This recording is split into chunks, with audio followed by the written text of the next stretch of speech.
Bismillahirrahmanirrahim. Selamat pagi Pak Soeharta. Saya Geza Septriandi dari Institut Media El Adabi yang saat ini insya Allah kalau diizinkan kita akan melakukan mini riset kepada sekolah MI Negeri 1 Boyolali yang temanya adalah tentang standar isi kurikulum. Jadi silahkan kami minta pada Bapak untuk memperkenalkan diri terlebih dahulu. Assalamualaikum warahmatullahi wabarakatuh. Waalaikumsalam warahmatullahi wabarakatuh. Nama saya Soeharta, guru Negeri 1 Boyolali, sekaligus dipercaya untuk diberi tugas sampiran menjadi wakil kepala Min 1 Boyolali. Identitas mungkin cukup. Ya. Ini untuk santrinya terfavorit ya Pak, se-Kabupaten Boyolali. Ya, kalau dibilang favorit mungkin belum pantas, tapi kalau baik mungkin masih bisa pantas. Ya. Karena kita jumlahnya ada 1064 yang berarti satu angkatan sekitar 180-an. Itu berapa kelas? 5 kelas. Paralel 5 kelas. Jadi kelas 1 A, B, C, D, E sampai kelas 6 juga A, B, C, D, E. Jadi 30 kelas semuanya. 30 kelas. Untuk gurunya berapa orang gitu Bang? Semuanya. Kalau guru termasuk tendik itu ada 42. 42. Yang pegawai negerinya? Kalau pegawai negeri ada 32 gitu ya. 32. Berarti yang lain ada P3K, ada yang proses P3K. Jadi baik, mungkin itu perkenalan singkat tentang sekolah MI Negeri 1 Boyolali. Kami akan lanjut kepada beberapa pertanyaan yang sudah dikumpulkan oleh teman-teman untuk memenuhi tugas dari mata kuliah Manajemen Pendidikan Islam. Baik Pak Soeharta, kita masuk pertanyaan yang pertama. Apa saja kompetensi dasar yang ingin dicapai oleh siswa MI dalam kurikulum saat ini?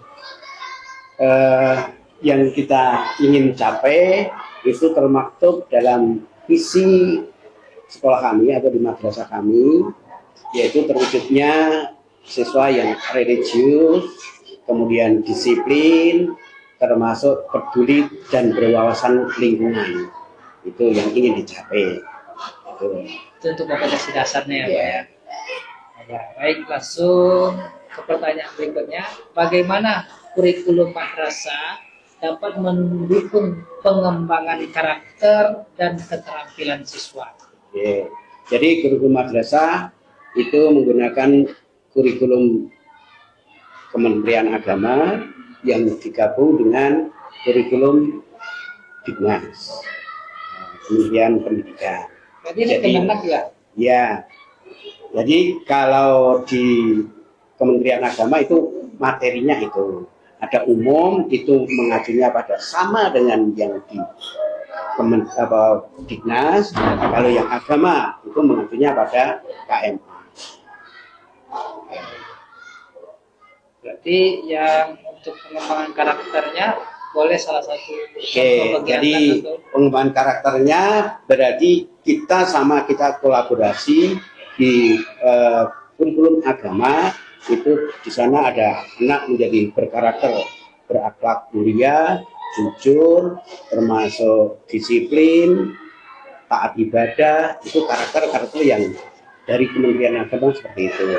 Kemudian yang karakter umum, anak bisa menghargai teman, ya, berkolaborasi dengan teman, bekerja sama dengan teman. Itu karakter peduli terhadap teman, lingkungan, itu yang kita pesan.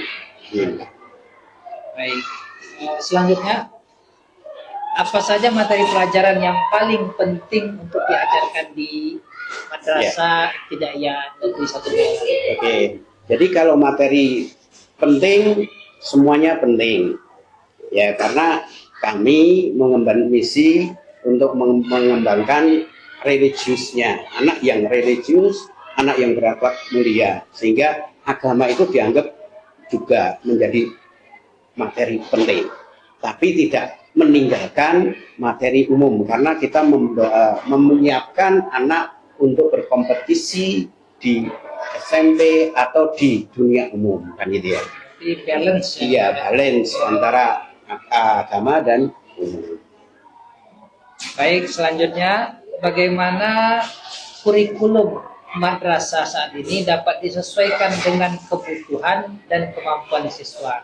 Oke, jadi kurikulum kita sesuaikan dengan kebutuhan siswa karena input dari orang tua yang menyekolahkan anak ke sini itu berbagai macam latar belakang. Ada yang anaknya nanti akan disiapkan ke pondok, ada yang ke MTS, dan paling banyak adalah ke SMP umum. Ya, ini sehingga kita memfasilitasi itu semua, kan itu.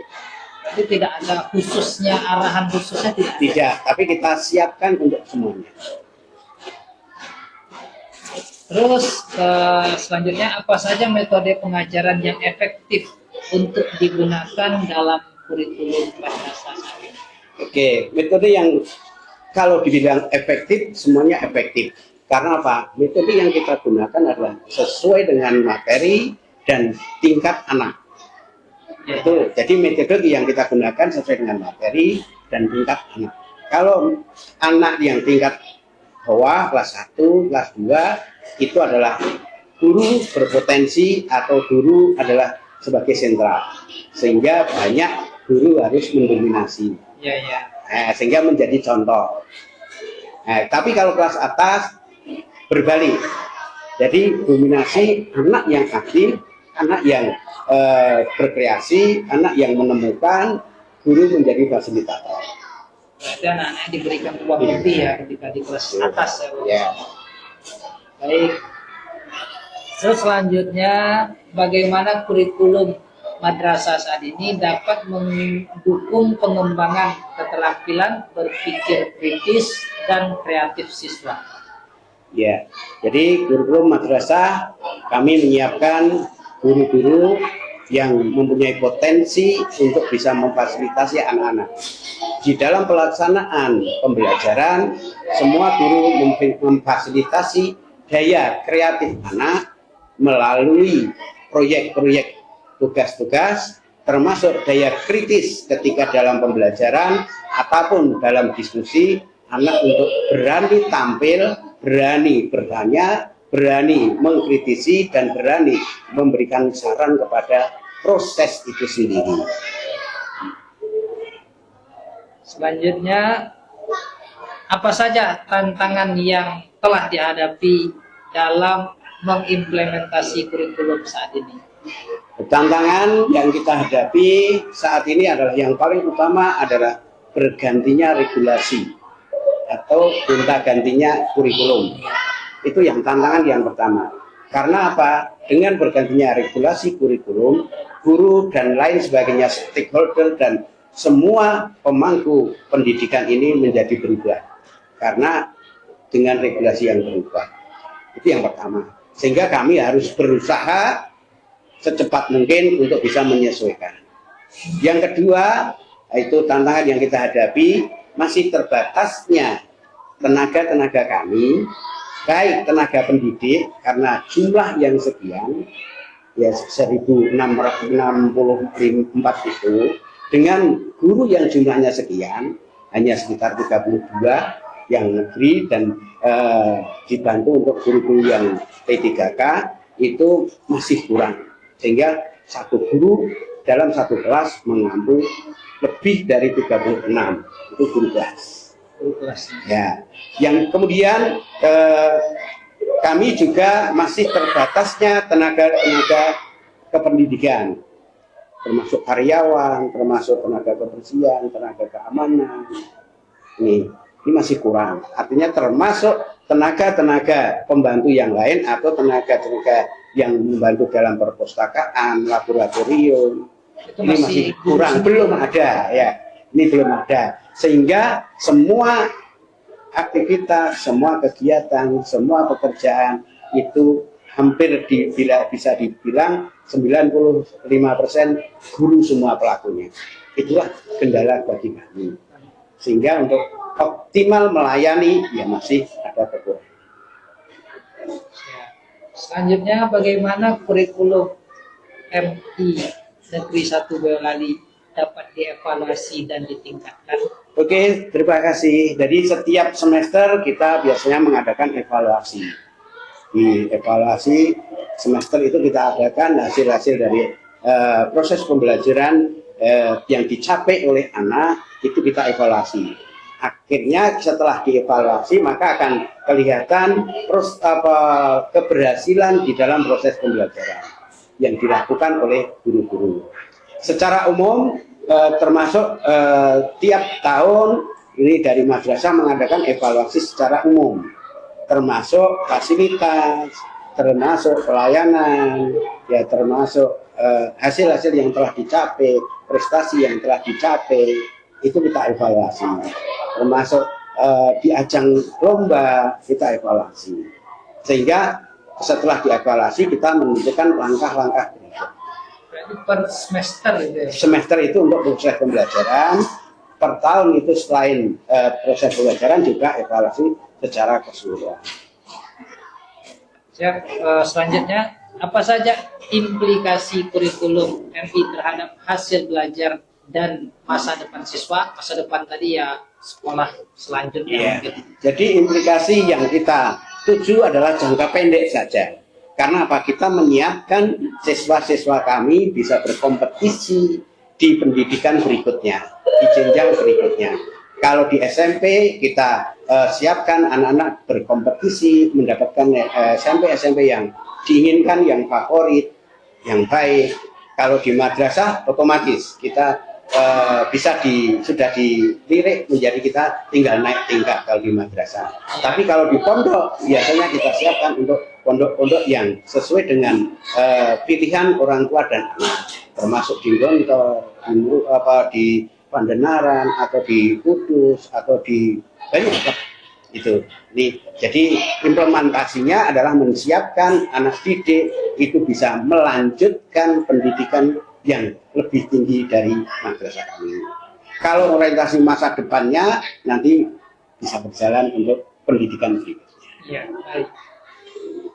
Terus pertanyaan yang terakhir, bagaimana kurikulum madrasah dapat mendukung pengembangan nilai-nilai agama dan moral siswa? Oke, jadi kurikulum madrasah kita kondisikan bahwa anak-anak nanti yang akan dicapai setelah output kita setelah dari madrasah menjadi anak yang berakhlak, anak yang taat ibadah, anak yang berkemampuan untuk berkompetisi di dunia umum. Ini yang kita siapkan. Jadi kita implementasikan anak-anak nanti adalah untuk siap ke dunia berikutnya, di tingkat berikutnya. Siap. Mungkin itu beberapa pertanyaan dari kelompok kami. Saya mewakili teman-teman Pak Suarkat. Yeah. Jadi mini riset atau observasi di pagi hari ini. Terima kasih atas waktu yang telah diberikan. Semoga Allah balas segala kebaikan dari Pak Suarta, kelapangan waktu, dan juga Allah berikan selalu kesuksesan bagi sekolah Madrasah Ibtidaiyah Negeri 1 Boyolali, semakin sukses, semakin bisa memberikan kaderisasi orang-orang penuntut ilmu yang luar biasa, karena luar biasa mirisnya sekarang pendidikan saat ini. Maka semoga Min 1 menjadi salah satu jembatan untuk anak-anak ini bisa menjadi anak-anak yang berakhlak mulia sebagaimana visi misi tadi, menjadi anak-anak yang baik agamanya, balance dunia dan akhiratnya. Mungkin itu Pak Suarta dari kami ucapkan terima kasih yang sebanyak-banyaknya. Pada Pak Suarta silakan kalau ada yang ingin disampaikan. Terima kasih atas kepercayaan dari perguruan tinggi mempercayai madrasah untuk menjadi tempat mengadakan riset. Ya seperti inilah madrasah kami, masih jauh dari kesempurnaan, masih ada banyak kekurangan, mohon untuk dimaklumi, dimaafkan, dan kami berdoa mudah-mudahan di dalam studi kalian itu nanti menjadi segera selesai, sukses, cepat lulus, jadi dengan nilai yang memuaskan. Mungkin itu ya. Oke, terima kasih. Jazakumullah khair, Pak Sultan. Iya.